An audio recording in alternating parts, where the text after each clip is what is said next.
चोटी काटी, सिर मुंडवाया, रगड़वाई नाक। इटावा चोटी कांड का असली गुनहगार कौन?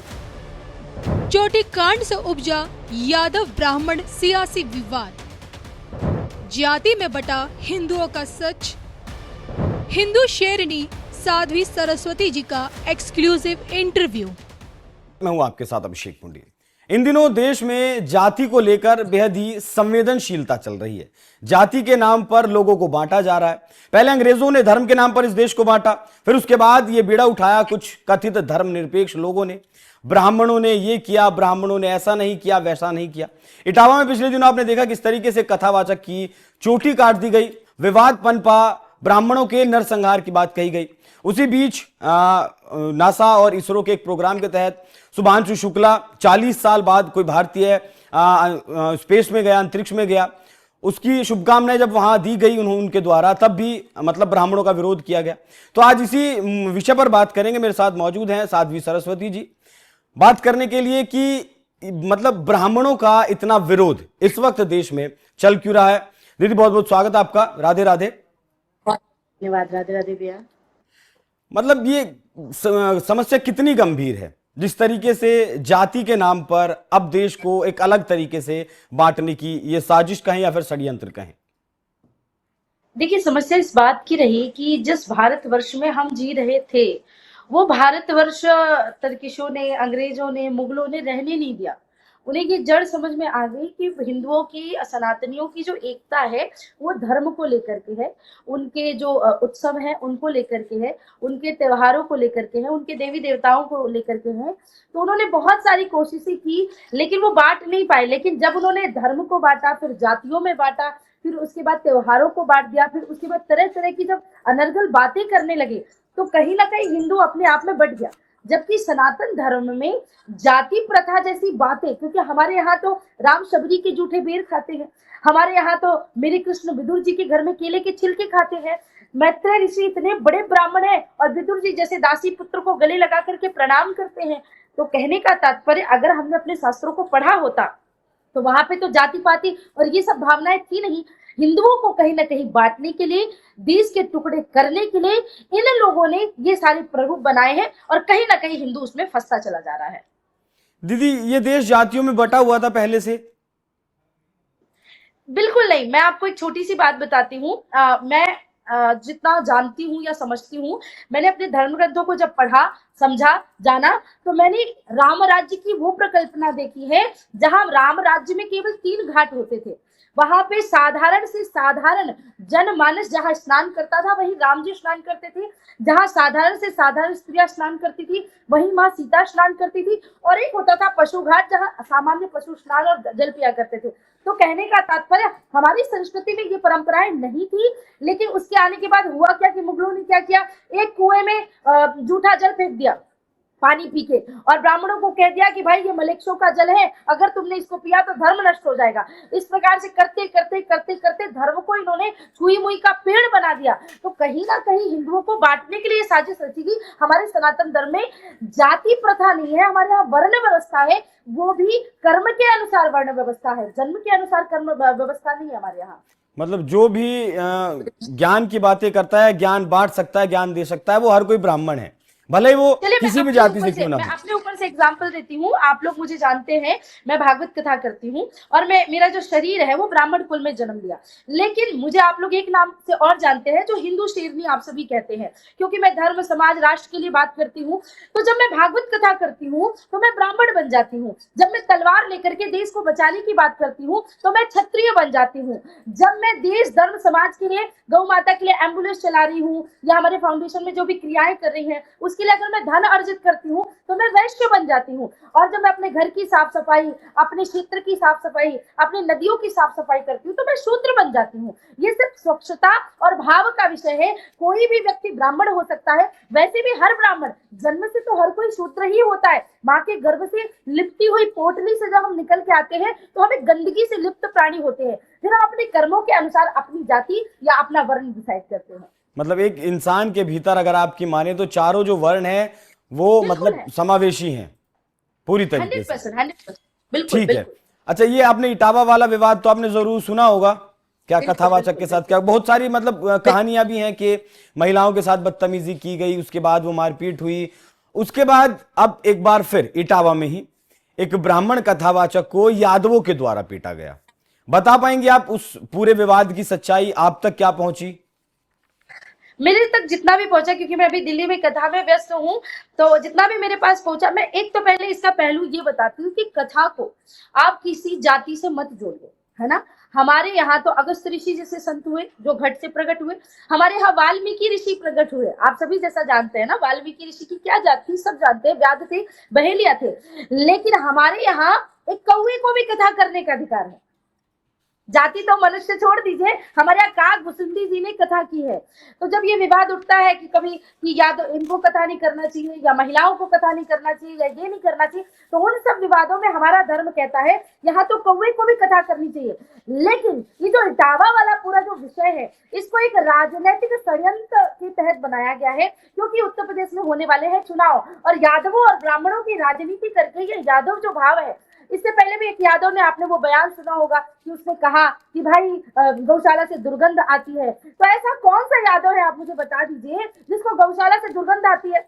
हमने जितने यादवों को आज तक देखा है, वो यादव, वो अहीर हमें सदैव कहते हैं, हम जब उनको कहते हैं कि भैया आप ये इतनी गाय पालते हैं, बहुत अच्छी बात है, तो वो मुझे कहते हैं कि दीदी हम गायों को नहीं पालते, ये गाय हमारे पूरे परिवार को पालती है। उस भावना के यादव होते हैं, उस भावना के यदवंश में प्रभु कृष्ण का जन्म होता है, और ये यादव कहते हैं हमें गौशाला से दुर्गंध आती है। तो आप मुझे बताइए, ये कितने प्रतिशत लोग होंगे जिनको वास्तविकता में कथा में श्रद्धा है। तो ये कथा का विषय है ही नहीं, ये पूरी तरह से एक राजनीतिक षड्यंत्र के तहत कि भाई यादवों के साथ ये हो रहा है, इसके साथ ये हो रहा है, और उसके बाद सारी बातें ले देके कभी दिल्ली पे लिख दिया जाएगा कि ब्राह्मणों का ये करो, कभी ब्राह्मणों के साथ अत्याचार होगा। ब्राह्मण इस धरती के जीते जागते देवता बताए गए हैं, क्योंकि वो धरती को उपदेश दे रहे, ज्ञान दे रहे, उनकी वजह से धर्म जिंदा है। तो मैं आप सभी लोगों से हाथ जोड़ के, जो भी मुझे सुन रहे हैं, इतनी प्रार्थना करूंगी कि विवाद का विषय जड़ समझिए कि वो जड़ कहाँ से निकली और किस चीज के लिए, और इसी समय पे क्यों निकली। इससे पहले ऐसा नहीं है कि कोई दूसरे जाति का व्यक्ति कथा नहीं कर रहा होगा या वो नहीं, वो विवाद उठा ही सिर्फ इसलिए है कि राजनीतिक मुद्दा उन्हें बनाना है। इस दायरे को दीदी थोड़ा बड़ा करता हूं मैं, ये जाति वाला जो मतलब आपने उत्तर प्रदेश का जिस तरीके से एग्जाम्पल दिया, फिलीपींस एक देश है, वहां एक धर्म हुआ करता था, मतलब जो वहां का मूल धर्म था फिलीपीन लोक धर्म। आज वो वहां उसकी आबादी सिर्फ 2% रह गई है। ईसाई धर्म बहुल हो चुका है, 90% पहुंच चुका है, बाकी इस्लामीकरण हो चुका है। एक देश मलेशिया है, इस्लामीकरण के मतलब इस कदर उस देश का इस्लामीकरण हुआ धर्म के आधार पर कि वहां के जो मूल लोग थे, मूल धर्म जो था वो मतलब खत्म हो गया उस देश से। तो ये एग्जाम्पल मैंने दो इसलिए दिए जिससे कि लोग समझ पाए कि पहले हम धर्म के नाम पर बटे, मुगलों ने शासन किया, धर्म के नाम पर हमें बांटा, अंग्रेजों ने शासन किया, अब जाति के आधार पर हमें बांटकर, मतलब जिस तरीके से आगे आप कैसे देखती हैं कि जातियों के आधार पर अगर हम बट गए तब भविष्य फिर हिंदू का और हिंदुस्तान का क्या है? केन्या के राष्ट्रपति ने बहुत समय पहले एक बात बोली थी कि आज से लगभग सदियों, मतलब काफी वर्ष पहले हमारे पास ईसाई आए और उन्होंने हमें प्रेयर करने के लिए कहा कि आंखें बंद करो। तो जब हमने आंखें बंद की तब तक हमारे पास जमीनें थी, हमारे पास घर था, हमारे पास बहुत सारी मूलभूत चीजें थी। लेकिन जब हमने प्रार्थना करने के बाद अपनी आंखें खोली तो सब कुछ ईसाईकरण हो चुका था। कहने का मतलब यह है कि प्रार्थना के नाम पे, दवाइयों के नाम पे, या फिर किसी भी प्रकार की भोजन के नाम पे हमारे यहाँ राइस क्रिश्चियन जैसे कहा जाता है। थोड़े दिन पहले मैं इंडोनेशिया गई थी। इंडोनेशिया में मैंने देखा बहुत सारे सुंदर सुंदर मंदिर बने हुए हैं, लेकिन जब मूलभूत धरातल में देखती थी तो उसका पूरी तरह से इस्लामीकरण हो रखा है। एक भी शॉप मुझे ऐसी नहीं मिली जहां पे हलाल से अलग होकर के कोई प्रोडक्ट मुझे मिल सके। हर प्रोडक्ट पे A to Z% हलाल ही मिलता था। और मैं आपको विश्वास दिलाऊं कि लगभग 3 दिन तक तो मैं वहां भूखी रही, क्योंकि फ्रूट्स की दुकानों से लेकर सारी चीजें वहीं तो वैसे ही होती थी। कहने का तात्पर्य ये है कि जहां जहां इस्लामीकरण हुआ, जहां जहां पर लोग अपने धर्म को, जो उनका मूल धर्म है, उस धर्म को छोड़ करके भाईचारे की भावना में बढ़े, जहां जहां पर लोगों ने धर्म को साइड में रखा, इंसानियत पहले है, धर्म बाद में है, तो धर्म का ह्रास हुआ, इंसानियत भी मारी गई, और उसके बाद धर्म नहीं बचा, जाति नहीं बची, समाज नहीं बचा, त्योहार नहीं बचे, कुछ भी, और इंसानियत तो वैसे ही पहले ही चकनाचूर हो गई थी। तो आपने जितने भी एग्जाम्पल दिए और मैं जितनी जगहों पे गई हूँ, मैंने यही देखा है, जिन्होंने अपने मूल धर्म को छोड़ा है, जाति पाति में बटे हैं, कहीं ना कहीं जब उनका धर्म नष्ट होता है तो वो भी स्वयं नष्ट हो जाते हैं, और इस्लाम रूपी राक्षस पूरी दुनिया को इसी प्रकार से खा रहा है। मतलब धर्म को बचाना है तो इस तरीके से जातियों में जिस तरीके से बांटने की कोशिश की जा रही है वो बंटना नहीं है। आपको पहलगाम नहीं भूलना चाहिए कि वो जाति धर्म पूछ के, उन्होंने जाति नहीं पूछी कि तुम यादव हो, कि तुम ब्राह्मण हो, कि तुम बनिया हो, कि तुम ठाकुर हो, कि तुम महेश्वरी हो, उन्होंने ये नहीं पूछा। उन्होंने पूछा कि तुम्हारा धर्म क्या है। वो धर्म पूछ के गोली मारते हैं, और हम केवल जाति जाति जाति जाति में अटके हुए हैं। तो इस बात को समझिए, इस्लाम हमारा धर्म देखता है, हमारी जाति नहीं देखता है, और हमें आपस में बांटने के तौर पे जाति पे बांटा जाता है। बिल्कुल। और अगर इस तरीके की जाति आपको देखनी है तो चंद्रशेखर आजाद की भी जाति देखिए, मंगल पांडे की भी देखिए, जवाहरलाल नेहरू की भी जाति देखनी चाहिए आपको, सरदार पटेल की भी देखनी चाहिए, नरसिम्हा राव की भी देखनी चाहिए, सचिन तेंदुलकर की भी देखनी चाहिए। ये सभी लोग, मतलब जितना मैंने पढ़ा है, सभी लोग ब्राह्मण हैं। अब इस तरीके से जातिवाद में बटकर हम इस देश को बहुत पीछे लेकर जा रहे हैं।